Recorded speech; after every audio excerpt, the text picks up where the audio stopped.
Kelton, let's just get you started right away, please. Why do you think the Anti-Monopoly Project on this issue is such a big deal?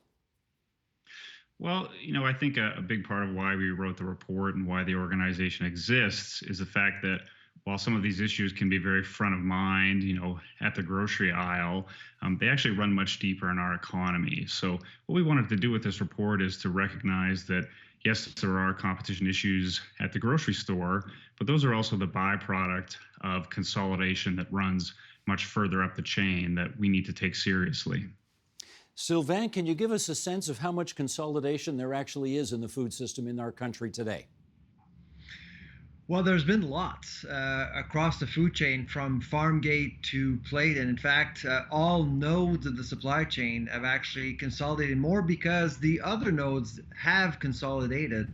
But when you look at the grocery business in Canada over the last 30, 40 years, it's interesting that now we're asking for more competition when in actuality, it was really an American invasion back in the 90s or 80s, 90s that actually led to the infrastructure we have today. So Walmart and Costco obviously have actually entered the Canadian market quite successfully, and that really pushed other players to consolidate, which is why we have just a few Canadian players now, Loblaw, Sobeys, and Metro, because all three players have actually adjusted to a much more competitive landscape as a result. Jennifer, I don't have to tell you, and I think anybody who's been following this story will know that, grocery store CEOs have been called to Parliament Hill to testify over high food prices. Some people have advocated boycotting various stores because of the consolidation. Where in the chain, as you look at it, does consolidation really begin?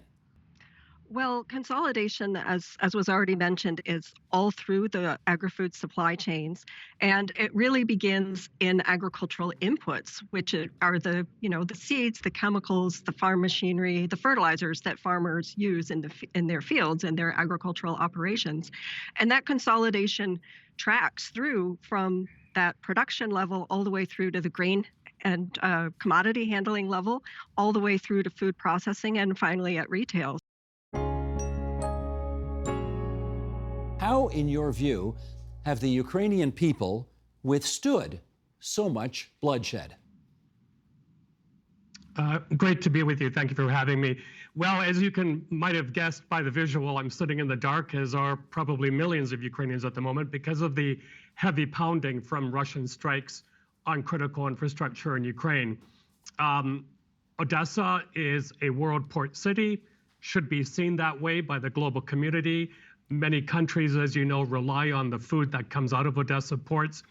But yet, a small group of men in the Kremlin have been given free rein to decide what comes in and out of the port and how much of Ukrainian grain feeds the world. And they're also reported to be constraining trade in the in the Red Sea through the Iranian-backed Houthi rebels. So, I think a lot of people here, it's fair to say, on this 1,000th day, a lot of people in Ukraine are saying, where is the global outrage? Where is the outrage when the Russians stop food going from Odessa, when they're pounding people into the dark ages, literally? So having said all that, especially in Odessa, which is historically an entrepreneurial city built by many different nationalities, there is what I've always called a irrepressible resilience.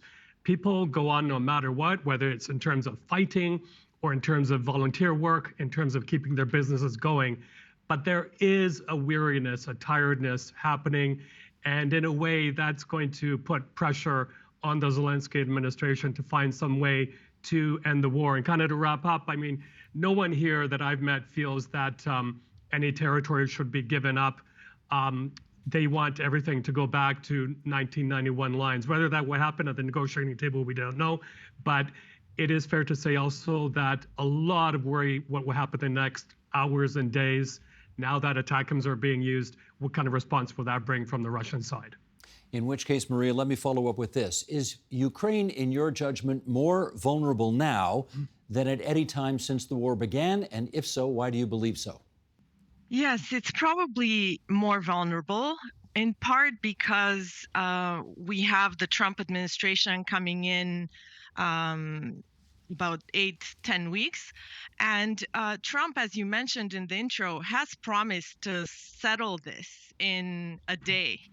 Now, he will find out that it is very, very difficult to settle this. First, because Putin has really not shown any realistic signs that he is ready to back off from the very maximalist gains, very maximalist goals that Russia has in this war, which is taking Ukrainian sovereignty. So we do speak a lot about what territory may be on the negotiating table, but I think we really need to remember that Russia is fighting this war not for territory, but to take Ukraine's sovereignty. And we're in a dangerous moment because it's not clear that the Trump administration understands that. Timothy, how would you gauge Ukraine's vulnerability at this moment? I think in a way, it's a mistake for us to define it as Ukraine's vulnerability, because what's happened in the last 3 years or so is that Ukraine has taken all of our vulnerabilities upon itself. We forget that. We define Ukraine as a problem, when in fact Ukraine has been a solution. It's the Ukrainians who have been defending a rules-based world order. It's the Ukrainians who have been showing that nuclear blackmail doesn't have to work, and in that sense, deterring nuclear proliferation. It's the Ukrainians who have been showing the Chinese how difficult offensive operations are, and thereby deterring them. It's the Ukrainians who have been fulfilling essentially the entire NATO mission all by themselves with a certain amount of assistance from their allies. All of those are things that the Ukrainians have done. Chris, you first. We need the background here. 31 school boards, $200 million in the red. How? Well, you'll hear the Ontario government say that funding is at historically high levels, which technically is true, but the funding has not kept up with inflation. And I think that's where school boards are really struggling right now. For some school boards, they pay higher wages to teachers than the average. So, that kind of deficit's already baked in for them. They've also seen some mandatory increases to Canada Pension, employment insurance. Like, these are things they have to pay, and they haven't been properly funded for. So, combined with the affordability crisis, which families are feeling the pinch, the school boards are too. It's more expensive to heat schools and electricity and whatnot. So I think that's really why you're seeing a lot of boards this year in particular running into trouble. Kathleen, you represent all the school boards across the province, so you got a good sense of what it looks like out there. What's going on? I'm going to defer to what Chris just said. Funding has just not kept pace with our costs. We are, like households, we are trying to pay for things and services that we have to pay for, and we are not being funded enough. And it's a gap that has grown over time, and it's chronic. Chronic. Yeah. Didn't start today. It did not start today. So this goes back. Yes. Gotcha. Okay. Yep. Let's get to Nathan Shan on this one, because you represent one of the largest school boards on the whole continent. What's the situation in Toronto? Well, it's the situation that is same, but amplified because of the needs within City of Toronto.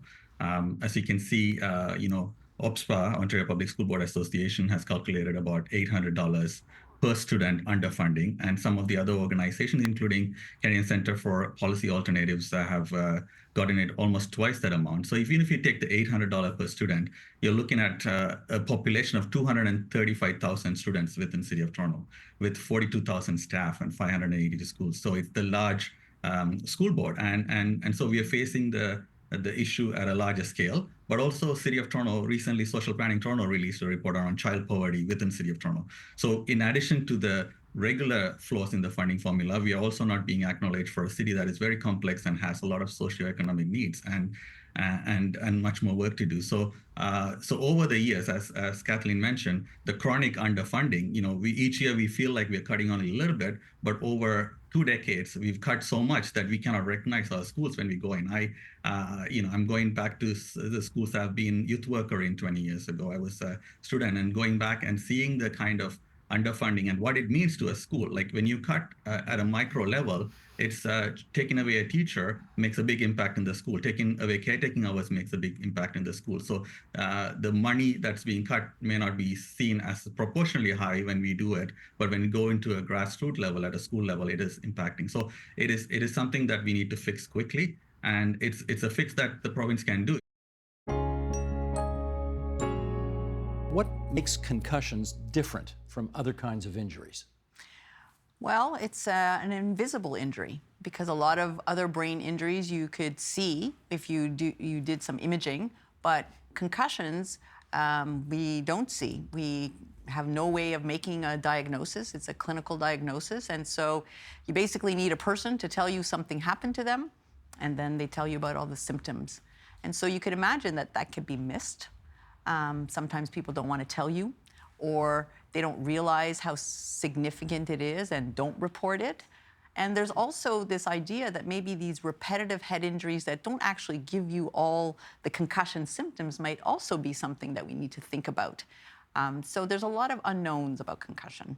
Tim, you played how many years in the CFL? 10 years. 10 seasons.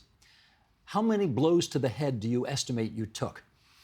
Well, I think the data for football players shows that you take somewhere between 300 and 1,000 hits a year.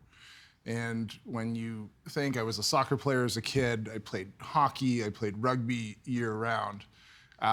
So it's very rare that I speak to anybody that's had less cumulative exposures than I did. That's the bad news. The good news is that so far I've been asymptomatic. And so that's one of the things that we're trying to figure out is why are there former teammates of mine, friends of mine who are in our brain bank that had 1/10 of the cumulative exposures that I did.